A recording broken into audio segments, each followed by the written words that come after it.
오늘 성탄 설교입니다. 오늘 본문의 제목은 주의 오심을 기다리는 사람들, 즉 메시아를 기다리는 사람들이죠. 근데 우리가 이제 버가목교회를 통해서 발람의 기도에 대해서 많은 것들을 알아봤는데, 자, 우리가 하나님 앞에 구할 때도 잘 구해야 된다는 거죠. 왜냐하면 하나님이 구하는 것을 주시기 때문에 그렇습니다. 불의한 재판장에게 기도했던 과부의 기도는요, 그것은 다 낭망할 것이라고 그랬어요. 그것은 믿음을 따라 구하는 기도도 아니었고, 또 이스라엘 백성들이 광야 가운데 엎드러진 이유도 그들이 잘못된 것을 구했기 때문에 그대로 응답받았지만 그들은 광야에서 멸망했습니다. 마찬가지입니다. 여기 오늘 본문에 나오는 누가복음 2장을 좀 전체적으로 살펴볼 건데, 본문에 나오는 사람들은요, 자기가 원하는 것을 받습니다. 자기가 원하고 구하는 메시아를 다 그들이 봤어요. 여러분, 내가 바라고 소망한 것, 그것을 주시는 분이 우리 하나님이세요. 내가 무엇을 지금 기다리고 무엇을 사모하면서 이렇게 지금 신앙생활을 하는지 하나님만이 아십니다. 그 중심을 하나님이 아세요. 오늘 우리는 성탄을 기뻐하고 있지만 예수님의 탄생은 그 당시에 세속적으로 별다르게 떠들썩하지 않았습니다. 그러나 외양간의 말구에 누이신 그분의 탄생은 그 어떤 사람의 아들보다 존경을 받았고, 수많은 천군과 천사들은 목자들과 함께 지극히 높은 곳에서는 하나님께 영광이요 땅에서는 하나님이 기뻐하신 사람들 중에 평화로다. 자, 이렇게 찬송하며 선언하고 있었습니다. 이 영광스러운 사건을 위해서 하나님과 그분의 천사들이 모두 참여했다는 거죠. 하나님의 열심은요, 그때나 지금이나 똑같습니다. 변함없습니다. 하나님은 지금도 쉬지 않고 일하신다는 거. 이제 그분의 오심을 기뻐하는 사람들에게 마지막 때에 한일에 있을 일들을 지금 알리시고 주님의 오심을 준비하라고 지금 저희들에게 말씀하고 있는 겁니다. 하나님 앞에 서 있던 가브리엘 천사는 사가랴에게 나타나 제일 먼저 기쁨의 소식을 전했습니다. 내게 주의 길을 예비하고 주를 위해 세운 백성을 준비하니라는 요한이라는 아들을 줄 것이라 했습니다. 그래서 세례 요한은 광야에서 그의 사역을 감당했지만 실제적으로 제사장의 아들이었고, 그는요, 그 예루살렘 성전에서 평안히 하나님을 섬길 수 있었음에도 그는 특별히 하나님께 은총을 받아서 광야로 불러냄을 받았고요. 그곳에서 회개하라, 천국이 가까이 왔느니라, 놀라운 사역을 감당했던 그런 그런 주의 종입니다. 또 그리고 여섯째 달이 되자 다시 요셉과 약혼한 처녀 마리아에게 들어가서 복음을 선포했습니다. 은혜를 받은 자여 평안할지어다. 주께서 너와 함께 하시도다. 무서워하지 말라. 내가 하나님께 은혜를 입었느니라. 보라, 내가 잉태하여 아들을 낳으리니 그 이름을 예수라 하라. 지금 누가 일하고 있어요? 하나님의 천사들이 일하고 있는 겁니다. 마지막 때 요한계시록에 누가 일해요? 처음부터 끝까지 하나님의 천사들이 일합니다. 하나님의 기쁨의 선언이, 하나님의 중요한 복음의 선포가 천사의 입을 통해 이곳저곳에서 그가 기뻐하신 사람들 중에 전해지고 있었습니다. 하나님께서 택하신 사람들에게 전할 복음의 말씀이 천사들에게 있었고, 그들은 즐거움으로 은혜를 받은 사람들에게 찾아가 하나님께서 행하실 일들을 알리고 있었습니다. 여러분, 천사가 이 시대에 제가 늘 말하지만 천사의 기별을 받았다는 사람들이 많아요. 근데 천사는 하나님의 정확한 메시지를 가지고 옵니다. 아멘? 와서 쓸데없이 농담하듯이 그렇게 하는 게 아니라 정확한 하나님의 메시지를 가지고 옵니다. 그리고 그 메시지는 기록된 성경과 조금도 틀리지 않습니다. 자, 성탄은 복음의 말씀이 천사들에게 있었는데, 자, 그들은 즐거움으로 이 일을 감당했다는 거죠. 즐거움으로 은혜를 받은 사람들에게, 하나님을 사모하는 사람들에게 찾아가서 앞으로 하나님께서 행하실 일들을 다 알려줬습니다. 성탄은 사람이 만든 날도 아니고 사람이 계획한 일도 아닙니다. 오직 하나님께서 행하신 일입니다. 아멘. 많은 사람들이 성탄절에 대해서 오해하고 있는 부분이 많습니다. 오늘 오전에 좀 말씀드렸지만, 오늘 이 날은 예수님이 정확하게 탄생한 날은 아닐 수가 있어요. 그러나 어떻게 보느냐에 따라서 여러분은 이 날을 기쁨으로 섬길 수도 있고, 아니면 세상 사람들이 말하는 것처럼 야, 태양력을 섬기는 날이야 라고 말할 수도 있어요. 그러나 대부분의 믿는 자들은 그렇게 안 보죠. 오늘은 수전절로 예수님이 수전절을 지키셨던 것처럼 성전을 탈환해서, 쉽게 말하면 빛의 절기죠. 수전절은 하루치의 기름으로 성전을 밝힌 날, 8일 동안 밝혔습니다. 그 수전절을 예수님도 지키셨는데 바로 그날이 한우카죠. 그날이 바로 성탄절인 겁니다. 아멘. 그래서 여러분이 어떤 시각으로 보느냐에 따라서 성탄절을 볼 수 있는데, 우리가 우상을 숭배합니까? 저와 여러분이 우상을 숭배 아니죠. 모든 날이 다 하나님의 거예요.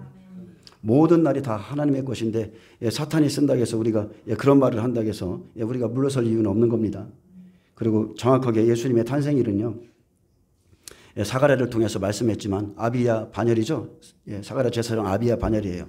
열왕기상 24장에 보면 그의 반열의 직무에 대해서 설명하고 있는데 그 날짜부터 계속 계산을 해보면 정확한 예수님의 탄생일이 나옵니다.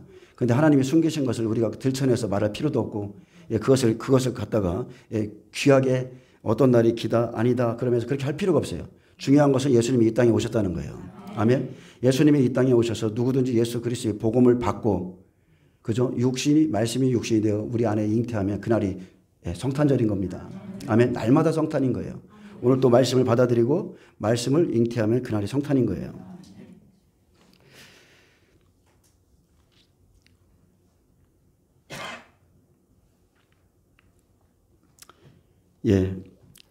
자, 하나님은 하나님의 기쁨을 그가 기뻐하신 소수의 사람들에게 전파하게 했습니다.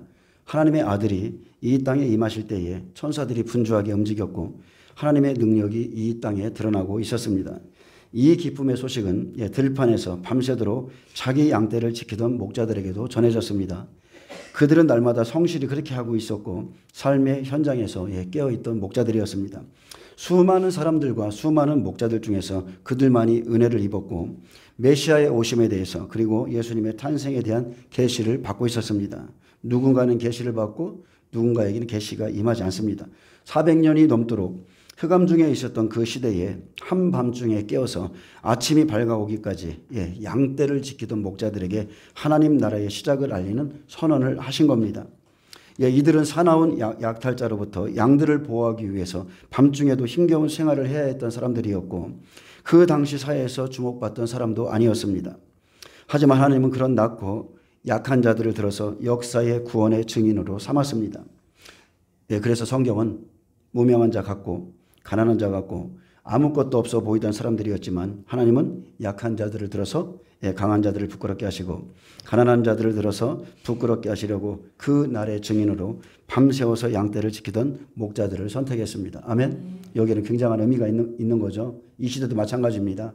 자기의 양떼를 지키는 목자들에게 마지막 때를 하나님이 알려주십니다. 예수님께서 잠시 인성을 취하시고 자기를 낮추어 사람과 같이 육체를 입으셨지만 우리 구주이신 예수님께서 양들의 목자로 오셨기 때문에 먼저 목자들에게 기쁨의 소식이 전해진 것입니다. 예수님은 흑암에 앉은 백성에게 구원의 약속을 이루시기 위해 오셨고 마귀에게 붙잡힌 자기 백성을 대속하기 위해 자기 목숨을 대속물로 주러 오셨습니다. 그렇게 아침이 밝아오기까지 하나님께서 행하실 일을 바라보던 목자들에게 천사를 통한 하나님의 기별이 전해졌습니다. 무서워하지 말라. 두려워 말라. 내가 온 백성에게 미칠 큰 기쁨의 좋은 소식을 너희에게 전하노라. 아멘. 이 시대의 주의 오심을 저와 여러분이 듣고 있잖아요. 동일한 은혜를 받고 있는 겁니다. 예수님께서 인성을 취하시고 이 땅에 오셨을 때에도 이런 놀라운 천사들의 복음 전파의 사역이 있었다면 주님께서 영광의 몸을 입고 강림하시는 이 시대엔 얼마나 놀라운 사건들이 벌어지겠습니까? 여러분 한번 상상해 보세요. 여러분 상상이 되십니까? 초림에도 그렇게 영광스러운 일이 일어나는데 예수님이 재림하실 때 얼마나 놀라운 일들이 일어나겠어요. 분명 천사들은요. 더욱더 깨어있는 목자들과 그리고 성도들에게 예수님의 오심을 바쁘도록 지금 알릴 겁니다. 그 밤에 구속의 복음 전파에 참여한 목자들은 천사들이 떠나 하늘로 올라가자 베들레헴에 가서 구유에 놓인 예수님을 보았고 천사가 전한 그 복음을 전함으로 듣는 모든 자가 놀랐습니다. 여러분 한번 정말로 생각해 보세요. 천군 천사들과 함께 경배한 아기 예수께 경배한 그 밤을 잊을 수 있겠습니까? 우리에게 이런 영광스러운 주님과의 만남이 있어야 돼요. 예수님을 만난 적도 없고 주님의 임재를 경험한 적도 없는 그런 신앙생활을 하고 있다면 그것은 정말로 잘못된 겁니다. 이 영광스러운 복음을 부탁받은 사람들이 보게 된 이 영광의 날과 같이 우리도 이 마지막 시대에 깨어있어 예수 그리스도의 영광의 날에 참여하게 되기를 원합니다. 하나님께서는 천사의 기별뿐만이 아니라 별을 통하여 동방으로부터 박사들을 부르셨습니다. 박사들이 예루살렘에 이르러서 유대인의 왕으로 나신 이가 어디 있느냐? 물었을 때 거짓 왕들과 종교인들은 이 소식을 기쁨으로 맞이할 수 없었고 다만 놀라서 소동했습니다. 마지막 때도 똑같죠. 초림의 모습은 재림의 모습이에요. 동방박사, 이방인 동방박사가 예루살렘 성에 들어가서 유대인의 왕으로 나신 이가 어디 있느냐 선포했듯이 마지막 때 똑같습니다. 똑같이 이방인 두 증인이 이스라엘 땅에 들어가서 이제 예수님에 대해서 복음을 전파하면 그렇게 한 일회가 시작되는 겁니다. 헤롯 왕과 온 예루살렘이 듣고 소동하며 모든 대제사장들과 백성의 서기관들을 모아서 그리스도가 어디서 나겠느냐 물었을 때 그때서야 언약의 말씀을 붙잡고 유대 베들레헴이라고 그 사람들이 말했습니다. 하지만 모두가 그 자리에 머물러 있었을 뿐이죠. 유대 베들레헴까지 자기의 왕을 맞으러 나간 자는 아무도 없었습니다. 이런 열심이 그들에게 없어요. 유대인의 왕으로 나신 이가 왔다고 말을 해도요. 지도자들, 종교인들은 자기의 왕을 맞으러 그 땅에 들어가지도 않습니다. 이방인인 동방박사를 통해서 하나님을 믿는 자들에게 소동이 일어나게 있습니다. 이것도 하나님의 뜻입니다. 우리가 코로나를 통해서 우리 그리스도인들이 소동이 일어났잖아요. 똑같은 거예요. 흔들어 깨우는 겁니다. 왜? 주의 백성들이 잠들어 있으니까. 소동하며라는 이 뜻은요. 헬라어 타라소입니다. 휘젓다. 그냥 흔들어대다. 물을 휘저 막 흐리게 하듯이 그냥 막 흔드는 거예요. 그리고 괴롭히다, 교란하다는 뜻을 갖고 있는데 이들은 진정으로 메시아를 기다리는 자가 아니었기에 잠시 이 소동에 참여했을 뿐이라는 겁니다. 이해하십니까? 코로나 때 얼마나 많은 사람들이 잠깐 깨어나는 듯 했지만 그들은 이 소동에 잠시 참여한 자예요. 주님을 사랑하는 자들이 아닙니다. 절대로 주님을 사랑하는 자들이 아니에요. 유대인의 왕 메시아가 오시면 심판과 구원이 있기 때문에 잠시 유대인의 왕으로 나신 이가 어디 있느냐 이 복음을 통해서 흔들어 댈 때에 그들은 잠시 놀랐을 뿐이에요. 그리고 30년 동안 또 잠자는 겁니다. 예수님이 사역할 때까지. 그게 그 시대의 사람들이고 이 시대의 사람들입니다. 이러한 사람처럼 지금 대부분의 사람들이요. 마지막 때다 마지막 때다 이렇게 말하지만 소동에 참여했을 뿐이고 그들이 믿음이 있는 사람이 아니라는 거예요. 잠시 귀가 열려서 주의 오심을 들었지만 그들이 실상 믿음이 있는 사람이 아니라는 겁니다. 저는 이러한 사실에 저도 지금 놀래고 있어요. 내 백성이 지식이 없어 망하는도다. 지식이 없는 백성은 여러분 망할 수밖에 없습니다. 하나님은 대제사장, 바리새인들, 서기관들, 율법학자에게 큰 기쁨의 소식을 전할 천사들을 하나도 보내지 않으셨고요. 그들에겐 계시도 없었어요. 성령의 감동도 주어지지 않았습니다. 복음은요. 한마디로 말한다면 은혜의 사건입니다. 여러분이 이 마지막 때의 소식을 듣고 주님의 재림을 준비하는 거 이거 은혜입니다. 노아도 여호와께 은혜를 입었다고 그랬죠. 은혜로 되는 거예요. 은혜로. 우리가 똑똑한 게 아니라 우리가 성경을 많이 읽어서가 아니라 그냥 하나님의 은혜로 되는 겁니다. 그래서 은혜를 받은 자요. 은혜를 받은 자요. 하나님께서 행하시는 일이기에 은혜가 없으면 아무것도 볼 수 없고 아무것도 들을 수 없고 아무것도 깨닫지 못합니다. 제가 늘 말하죠. 영적으로 주의 음성, 주의 말씀을 듣지 못하는 것이 저주라고. 왜냐하면 초림에 하나님이 일부러 그들의 눈을 가렸고 귀를 닫게 했고 마음도 깨달아지지 못하도록 만드셨다고 그랬어요. 왜? 그들이 주님을 사랑하지 않으니까. 그들이 주님을 기다리지 않으니까. 그렇게 이 시대의 그리스도인들에게 재림의 소식을 전할 때 예수님의 오심을 기뻐하는 사람들보다 똑같죠? 소동하는 사람들이 더 많은 겁니다. 잠시 소동하다가 이것 때문에 잠깐 깨어난 듯 했는데 여전히 똑같은 거예요. 똑같습니다. 이 백성이 입술로는 나를 존경하되 그 마음은 내게서 멀두다. 저는 그 말씀의 의미를 알 것 같아요. 성탄의 진정한 의미는 하나님께서 타락한 인간을 구원하기 위해 인간의 육신을 입고 오신 날입니다. 예수님께서 자기 백성의 죄를 대속하기 위해 오신 날이지만 세상은 구주를 기뻐하기보다 음란과 정욕을 부추기고 있습니다. 계속 더 그러고 있습니다. 하지만 이 밤에도 죄와 상관없이 다시 그리스도께서 나타나시기를 바라는 소수의 사람들이 하나님께 선택받을 겁니다. 아멘. 소수의 사람이에요. 하나님은 지금도 이 시대에 깨어있는 종들과 자기 백성들에게 예수님의 재림의 소식을 알리고 있습니다. 2000년 전 예수님은 하늘 보좌를 버리고 베르살렘 다윗의 동네에 오셨고 말 귀에 누워졌습니다. 가장 천한 자리 짐승의 구에 오신 것은 짐승과 같은 사람들에게 생명의 떡인 하늘의 양식을 주기 위해서입니다. 그분이 진 십자가는 사람의 눈으로 보면 실패한 인생이고 비참한 말로였지만 하나님은 자기가 사람들을 사랑하는 사람들을 그 구위로 인도하셨고 그 비참한 십자가로 인도하셨다는 거죠. 많은 사람들은요 지금도 똑같습니다. 눈으로 보고 자기의 어떤 그런 것들로 판단을 해요. 근데 은혜를 입은 사람들은 그 구위로 인도함 받습니다. 그 비참한 십자가까지도 그 은혜로 하나님이 끌고 갑니다. 그들은 주께 충성된 자들이었고 예수님의 모든 고난 속에 함께하는 사람들이었습니다. 우리는 이 성탄절에 구유에 누이신 예수님을 생각할 수 있지만 이제 때는 그런 때가 아니죠. 6,000년 역사가 2027년이죠. 예, 그래 그 절기를 계산해 보면 다 계산해 보면 2027년이 6,000년 역사가 마치는 날입니다. 그런데 이제 재림하시는 예수님은 더 이상 초라한 어린아이의 모습이 아니라는 거예요. 아멘. 그분은 만왕의 왕으로서 오십니다. 입에 날성검을 가지고 오세요. 자신의 천사들과 함께 지극히 영광 중에 놀라운 모습으로 존귀한 모습으로 우리에게 나타나실 겁니다. 그의 천사들을 보내실 것이고 그가 택한 자들을 주님이 거두어 가실 겁니다. 데살로니가전서 4장 16절에 주께서 호령과 천사장의 소리와 하나님의 나팔 소리로 친히 하늘로부터 강림하시리니 마태복음 24장 30절에는 그들이 인자가 구름을 타고 큰 영광으로 오는 것을 보리라 했습니다. 우리는 이미 계시록을 통해서 살펴봤죠. 언제 오세요 예수님이? 마지막 7째 나팔에 오십니다. 전 3년 반 1260일 한때 두때 반때 성도의 권세가 다 깨지는 그날에 이방인 두 증인이 순교하고 하늘에서부터 소리가 나서 이리로 올라오라 할 때에 마지막 순교자들이 부활하면 휴거가 일어나고 그 다음에 예비쳐가는 사건이 있고 남은 이들 순교하고 그러죠. 그리고 천년왕국에 들어가고 천년왕국이 끝나면 사탄이 잠시 놓였다가 다시 한번 미혹하는 일에 쓰임받고 그리고 이제 백보자 심판으로 들어가는 겁니다.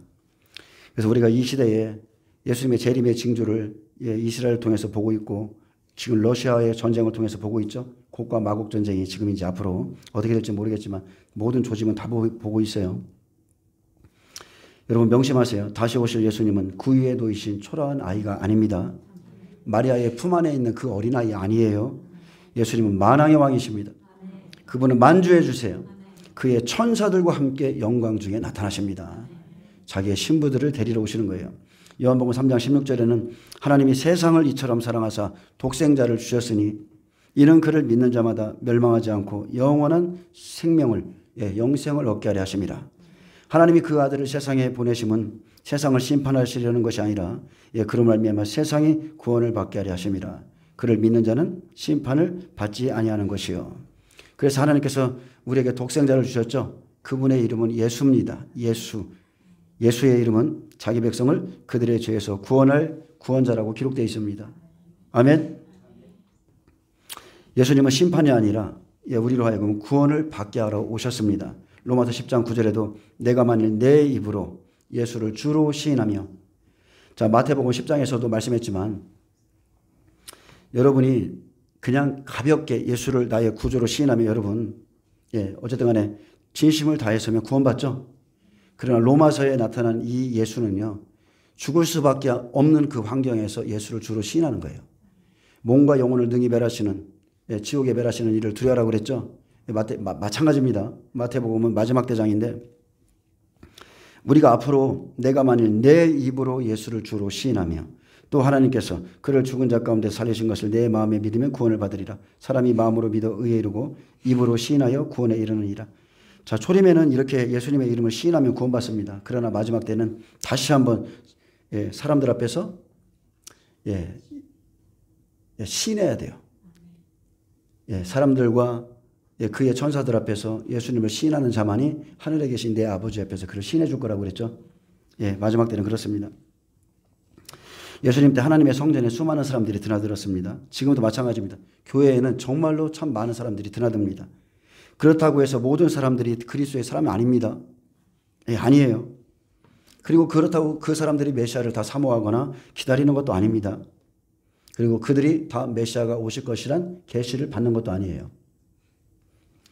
그래서 마리아는 예수님을 잉태하고 해산하는 은혜의 여인이었다면 목자들은 강보에 쌓여 구에 누워있는 아기이신 구주의 표적을 보았다면 이제 누가복음 이 다음 절에 나오는 시므온과 안나라는 여선지자는요 다른 차원의 계시를 받은 사람들입니다. 그것은 그가 주의 그리스도를 보기 전에는 죽지 아니하리라는 것이죠. 얼마나 놀라운 계시입니까? 여러분 이거 믿으십니까? 여러분이 죽기 전에 주님 오십니다. 이 세대가 지나가기 전에 인자가 오세요. 저도 시므온과 같이 2번 하나님께 응답받았어요. 제 인생의 목표는 주의 오심이에요. 그가 주의 그리스도를 보기 전에는 죽지 아니하리라. 그들은 그들의 소망에 대한 응답을 받은 겁니다. 그들의 소망에 대한 응답. 그리고 메시아를 기다렸어요. 그것이 그들의 삶입니다. 삶. 메시아를 기다리는 것. 그게 전부예요. 예루살렘의 의롭고 경건한 시므온은 이스라엘의 위로를 기다리는 자라 했고 성령의 인도를 받고 있었다고 그랬어요. 예수님의 초림에 성령의 인도를 받고 있는 사람은요 많지 않았습니다. 근데 그는 성령의 인도를 받고 있었고 성령님은 시므온과 함께 계셨기 때문에 그에게 지시했습니다. 내가 주의 그리스도를 보기 전에는 죽지 아니하리라. 시므온은 뭐라고 그랬어요? 이스라엘의 위로를 기다리는 자라고 했기 때문에 합당한 계시를 받은 겁니다. 늘 주님의 오심을 기다렸어요. 그러니까 하나님도 거기에 합당한 계시를 주셨고 날마다 참되고 온전한 소망 가운데 있었습니다. 내가 그리스도를 보기 전에는 죽지 아니하리라. 아멘. 내가 그리스도를 보기 전에는 죽지 아니라. 즉 내가 죽기 전에 그리스도가 오신다. 내가 죽기 전에 반드시 그리스도가 오신다. 저도 이 감동으로 살아갑니다. 그는 성령의 감동으로 성전에 들어갔고 마침 부모가 율법의 관례대로 행하고자 하여 아기 예수를 데리고 오는 것을 봤습니다. 시므온은 즉시 성령의 감동을 받았고 예수님을 알아봤습니다. 그리고 아기 예수를 안고 하나님을 찬송했습니다. 그의 첫 번째 찬송은 주제여 이제는 말씀하신 대로 종을 평안히 놓아주시는도다. 이스라엘의 위로를 기다리고 있던 자, 성령의 지시를 받고 그리스도를 간절히 기다리던 자의 찬송은 이제는 말씀하신 대로 종을 평안히 놓아주시는도다. 얼마나 고단한 삶이었겠어요.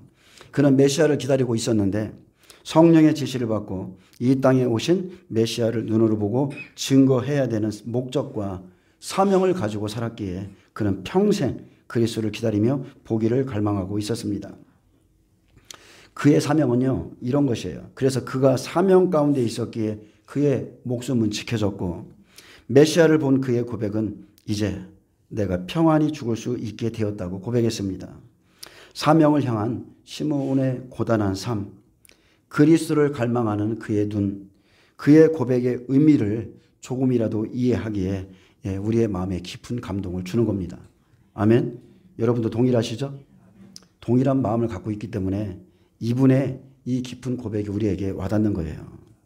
수많은 사람들이요 예수님 곁을 지나가도 예수님 못 알아봅니다.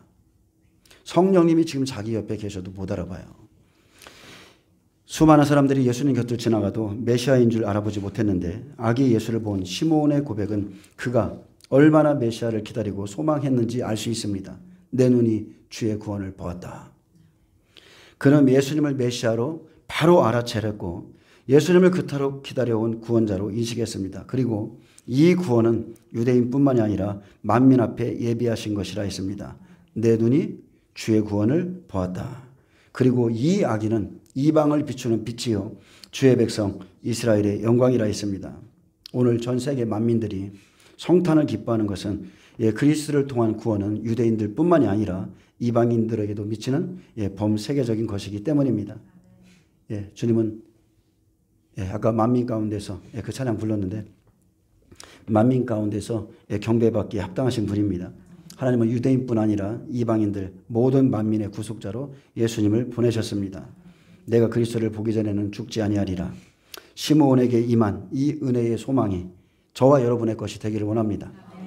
저와 여러분의 것이에요. 시므온의 예언은 내 눈이 주의 구원을 받고 예수님은 이방을 비추는 빛이며 주의 백성 이스라엘의 영광이라 말하고 다시 그의 어머니 마리아에게 예언했습니다. 보라, 이는 이스라엘 중에 많은 사람을 피하거나 흥하게 하며 비방을 받는 표적이 되기 위하여 세움을 받았고 또 칼이 내 마음을 찌르듯 하리니 이는 여러 사람의 마음의 생각을 드러내려 함이니라 하더라. 예수님이 비방을 받는 표적으로 세움을 받았다는 것은 예수님은 자기 백성의 죄를 위해서 말할 수 없는 고통을 당하고 십자가에서 처참한 죽음을 당할 것을 말하고요. 마리아 역시 그리스도 안에서 칼이 마음을 찌르는 고통 가운데 영광을 받을 것을 말하고 있습니다. 아멘. 우리가 사랑하는 말씀 있죠? 로마서 8장 17절. 우리가 그와 함께 영광을 받기 위하여 고난도 함께 받아야 할 것이니라. 아멘. 예, 아멘입니다. 우리가 그와 함께 영광을 받기 위해서는 반드시 여러분 고난 받으셔야 돼요. 고난을 받아야 사람이 됩니다. 고난을 받아야 내 영의, 내 믿음의 실체를 보게 돼요. 주님은 마리아의 영혼에 최상의 선물을 주셨고 그것은 그의 영광과 함께 준 고난입니다. 그것이 최상의 선물이에요. 고난과 위로와 소망 가운데 메시아를 기다리는 것, 이것이 예수를 믿는 거예요. 그때나 지금이나 똑같습니다. 이것이 예수 믿는 겁니다. 예수님을 기다리는 것은 참으로 어려운 일이에요. 남들이 보지 못하는 것을 보고 남들이 볼 수 없는 분을 우리는 믿음으로 기다리잖아요. 어려운 일이에요. 언약의 말씀, 성령의 감화 속에서 끊임없이 변치 않고 주님을 믿음으로 바라보는 삶이 바로 그와 함께 고난을 받는 겁니다. 제가 늘 말하잖아요. 진리의 지식을 받으면 두 가지의 고난이 있다. 진리의 지식, 앞으로 장차 되어질 지식을 받았기 때문에 지금 준비하는 것도 고난이고 사람들에게 이상한 소리 들으면서 그것도 핍박이고 그리고 실제 그 환난 가운데서 그 말씀 때문에 고난을 받아야 되기 때문에 두 번의 고난이 있다고 그랬어요. 그렇죠? 세례 요한도 예수님 오시기 전에 고난받고 예수님이 오셔서 또 고난받고 그게 우리에게 지금 닥칠 문제입니다.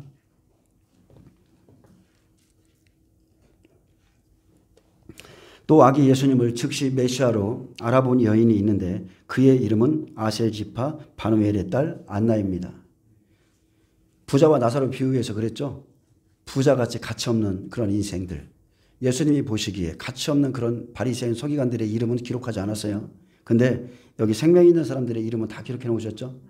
하나하나 생명 있는 사람들은요. 하나님이 다 기억하십니다. 그녀는 여선지자로 7해 동안 남편과 살다가 과부가 된 지 84년 동안, 여러분 이게 상상이나 되세요? 겨우 7해 동안 남편과 살다가 과부가 된 지 84년 동안이에요. 84년이나 성전을 떠나지 않고 주야로 금식하며 기도함으로 섬기다가 드디어 예수님을 보게 됐습니다. 성령의 감동을 받은 시므온과 같이 마침이란 단어, 하나님이 하시는 소리죠.